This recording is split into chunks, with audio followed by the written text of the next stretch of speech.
前の前、ありのままの姿が。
昔、わしが生死をさまよっていた時のこと。恐ろしいものを見たんじゃ。そう、地獄。一体地獄とはどんなところか。これからお前たちに見せてやろう。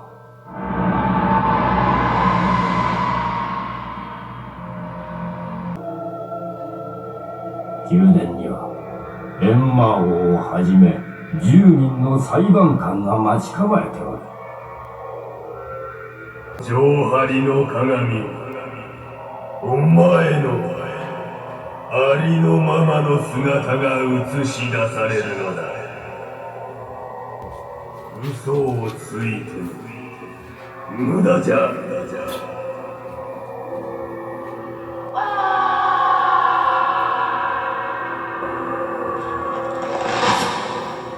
生き物を殺すと体を刻まれ、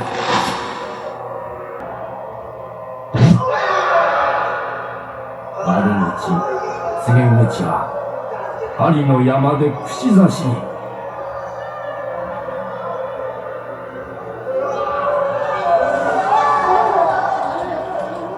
盗みをした者は火あぶり。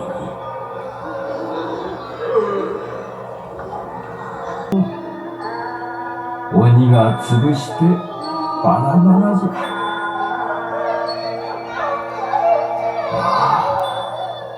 哀れな子供らよ。王は永遠にできぬ。命はたった一つきり。なくしてしまえば元には戻らんぞ。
いや、そこはすごい。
たりする。